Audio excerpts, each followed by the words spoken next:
കോട്ടയത്ത് സപ്ലൈകോ ഓഫീസ് നെൽകർഷകർ ഉപരോധിക്കുന്നു. നെല്ല് സംഭരണം ഉൾപ്പെടെ വിവിധ ആവശ്യങ്ങൾ ഉന്നയിച്ചാണ് പ്രതിഷേധം. ടോബി ജോൺസൺ കോട്ടയത്ത് നിന്ന് കൂടുതൽ വിവരങ്ങളുമായി ചേരുന്നു. ടോബി, ഈ പ്രത്യക്ഷ പ്രതിഷേധത്തിലേക്ക് ഇവർ കടക്കുന്ന സാഹചര്യം എന്താണ്?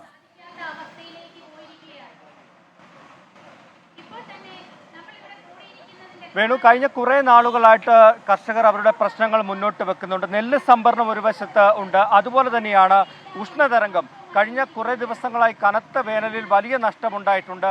അതോടൊപ്പം തന്നെ മറ്റ് പ്രശ്നങ്ങൾ, അങ്ങനെ നിരവധി പ്രശ്നങ്ങൾ കർഷകർ അഭിമുഖീകരിക്കുന്നുണ്ട്. ഈ ഒരു സാഹചര്യത്തിലാണ് റീജിയണൽ ഓഫീസിലേക്ക് കോട്ടയത്തെ നെൽകർഷകർ ഒരു പ്രതിഷേധവുമായി എത്തിയത്.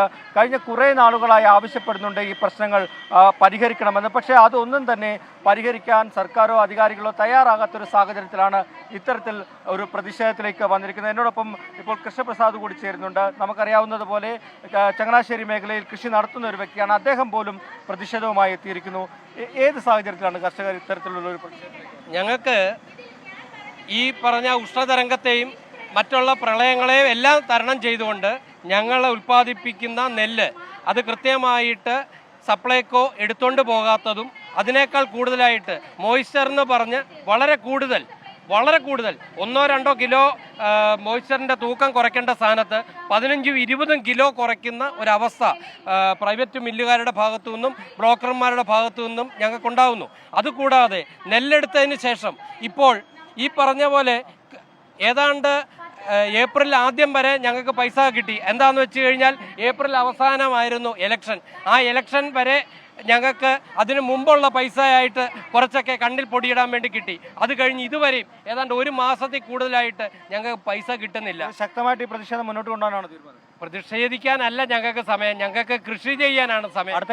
അടുത്ത കൃഷി ചെയ്യണം. അല്ലെങ്കിൽ ഈ പറഞ്ഞ പോലെ ഞങ്ങൾ അന്നമായിട്ട് തരുന്ന നെല്ല് കൊണ്ട് തരുന്ന ഈ അരി കൊണ്ടല്ല എല്ലാവരും ഉണ്ടുന്നത്.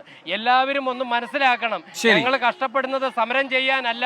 ഞങ്ങൾക്ക് വേണ്ടത് ഇവിടുത്തെ കൃത്യമായ ഞങ്ങളുടെ ഉൽപ്പന്നത്തിന്റെ വില കിട്ടുക എന്നുള്ളതാണ്. അതാണ് വേണു പറയുന്നത്. കഴിഞ്ഞ കുറേ നാളുകളായിട്ട് ഇവർ ഉന്നയിക്കുന്ന ആവശ്യങ്ങളാണ് ഇതൊക്കെ.